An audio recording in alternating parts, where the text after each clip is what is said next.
Shalom, Merry Christmas buat kalian semua. Kiranya damai Natal itu ada di hati dan keluarga kita. Amin. Sukacita Natal juga kita bisa rasakan. Ya, baik teman-teman, ini adalah renungan Natal. Saya akan berbagi sedikit saja. Teman-teman, boleh saya tanya sedikit ya? Sebentar saja. Menurut kamu apa sih beda agama Kristen dengan agama yang lain? Ya, kalau kita beragama itu kita pasti bangga dengan agama kita, betul ya? Termasuk kita bangga dengan kekristenan. Orang lain yang beragama lain juga bangga dengan agamanya sendiri, agamanya masing-masing. Dan pertanyaan saya buat kita semua adalah, apa bedanya agama kita ini dengan agama yang lain? Jangan bilang nama agamanya beda, Pak.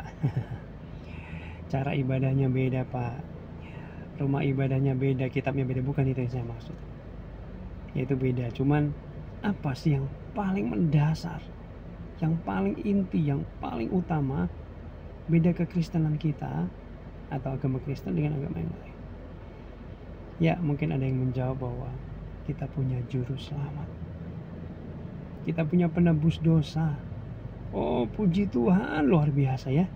Jadi dosa kita nggak perlu kita tanggung lagi kalau mau masuk surga. Toh kita nggak mungkin sanggup membayarin dosa kita sendiri, karena surga itu mulia banget. Oleh sebab itu, karena nggak mungkin itulah Allah turun tangan, ya, dia turun ke dunia untuk menolong kita, menyelamatkan kita, menebus dosa-dosa kita. Saya akan bacakan Lukas 2 ayat 11. Hari ini telah lahir bagimu juru selamat, yaitu Kristus Tuhan di kota Daud. Ya, kita merayakan Natal, kelahiran juru selamat dunia, juru selamat dan Tuhan kita, Yesus Kristus. Nah, itu pertanyaan pertama. Pertanyaan kedua sekarang, Pak, banyak nanya loh, Pak. Boleh ya, izinkan saya bertanya dengan pertanyaan kedua. Pertanyaan kedua adalah, mujizat atau berkat terbesar apa yang pernah kamu terima dari Tuhan? Saya percaya gini, kita semua pernah mengalami berkat dan mujizat Tuhan. Amin. Ya, ada yang sakit disembuhkan. Ya, ada yang dulu hidupnya susah, sekarang diangkat oleh Tuhan. Mungkin dulu nggak punya uang, sekarang sudah bisa nabung, sudah bisa beli rumah dan lain sebagainya. Atau berkat-berkat yang lain. Guys, yang saya sebutkan contoh-contoh tadi adalah berkat besar sih, tapi bukan terbesar. Amin. Saya juga pernah diangkat Tuhan dari kehidupan yang kekurangan gitu ya, tapi saya hari ini diberkati Tuhan luar biasa. Itu berkat besar, tapi bukan terbesar. Nah, apa sih kira-kira berkat terbesar? Ya, berkat terbesar adalah Natal. Kenapa? Karena Allah yang tidak kekurangan apa-apa di surga, dia rela turun ke dunia yang kotor, yang hina, jadi bayi terbatas selama 9 bulan, tumbuh jadi anak, jadi orang dewasa itu 30 tahun kurang lebih, ya, terbatas, dan akhirnya menyerahkan nyawanya, mencucurkan darahnya untuk menebus kita. Ya ampun, betapa kita dikasihinya ya. Itu berkat terbesar, guys. Itu mujizat terbesar yang pernah kita terima. Gak ada yang melebihi itu. Apa saya jadi emosi ya? Ya. Sehingga gini, Roma 5 ayat 9 berkata, lebih-lebih karena kita sekarang telah dibenarkan oleh darahnya, kita pasti akan diselamatkan dari murka Allah. Oh my God. Kok Allah mau ya datang ke dunia nyelamatin kita? Kita ini siapa? Apakah kita orang baik? Enggak. Sejujurnya kita ini kecenderungannya buat dosa, kecenderungannya melakukan hal-hal yang daging. Tapi Tuhan dengan kasih-Nya yang unconditional, dia rela menyelamatkan kita. Oh my God. Kita yuk bersyukur luar biasa kepada dia. Amin. Nah, berkat-berkat lain dari kedatangan Kristus ke dunia apalagi? Banyak banget. ya, yaitu selanjutnya adalah kita diangkat jadi anak, ya. Yohanes 1 ayat 12. Tetapi semua orang yang menerimanya diberinya kuasa supaya menjadi anak-anak Allah, yaitu mereka yang percaya dalam namanya. Guys, nggak ada agama di dunia ini yang boleh sebut Allah itu Bapa selain Kristen. Alkitab kasih tahu kita ini diangkat menjadi anak-anak Allah. Jadi kita ini anaknya Allah, diangkat anak oleh Allah, sehingga kita sebut Tuhan yang besar, Tuhan hebat itu adalah Bapa kita. Bayangin,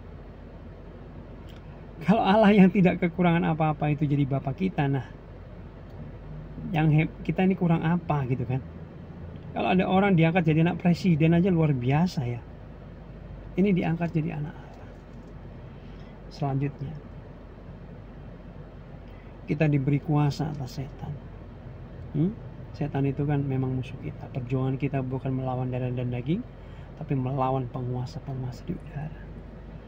Ya, tapi melalui Kristus di kayu salib, setan sudah dikalahkan dan kita diberi kuasa. Ya, Markus 16 ayat 17. Tanda-tanda ini menyertai orang-orang percaya. Mereka akan mengusir setan-setan demi namaku. Mereka akan berbicara dengan bahasa-bahasa yang baru bagi mereka. Wow, kita diberi kuasa untuk mengusir setan. Ingat nggak, saya pernah buat konten, ada anak Tuhan usaha makanan. Makanan itu adalah makanan sayur nangka. Satu kali dia diserang kuasa kegelapan. Sayur nangka itu tiba-tiba berubah menjadi ulat yang sangat mengerikan. Lalu dia sebut nama Yesus, dalam nama Yesus, diberstrap dalam nama Yesus, dalam nama Yesus. Dan kuasa gelapnya pergi, sayur nangka itu berubah kembali menjadi sayur nangka. Karena setannya, kuasa jahatnya pergi. Kita punya kuasa atas setan. Malah saya boleh bercanda enggak? Kalau kamu yang belum pernah ketemu setan, diserang kuasa gelap, ya saya doain kamu ketemu setan. Supaya kamu nanti tangking dalam nama Yesus, kamu tahu bahwa kamu punya kuasa. Kalau belum ketemu setan mah, mungkin kamu nggak tahu kamu punya kuasa atas setan. Ya, saya juga punya pengalaman itu ya. Nah, oke, selanjutnya. Tahukah kita bahwa kita diberi penolong oleh Bapa kita? P-nya huruf besar penolong itu. Itu adalah Roh Kudus, Rohnya Allah sendiri yang tinggal di dalam kita, yang disediakan menolong kita. Terjemahan bahasa aslinya itu penolong yang disediakan untuk menolong kita. Oh my God, sepertinya gini, Tuhan gak tega, Tuhan gak rela membiarkan kita sendirian di dunia gelap ini, sehingga dia kirim rohnya, Roh Kudus itu sebagai menolong kita. Oh my God, oh my God, betapa kita ini dimuliakan oleh Tuhan, luar biasa.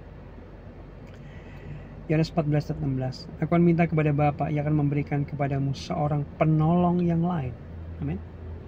Supaya Ia menyertai kamu selama-lamanya, yaitu Roh kebenaran. Dunia tidak dapat menerima Dia, sebab dunia tidak melihat Dia dan tidak mengenal Dia. Tetapi kamu mengenal Dia, sebab Ia menyertai kamu dan diam di dalam kamu. Saudara, kamu yang percaya Yesus, itu artinya sudah ada penolong atau Roh Kudus di dalam kamu. Kurang apa kita ini? Luar biasa ya, guys. Beberapa waktu yang lalu ada fenomena sekolah-sekolah banyak yang kerasukan setan murid-muridnya. Tapi perhatikan gak, sekolah Kristen jarang. Dan saya belum pernah mendengar sekolah Kristen kerasukan setan.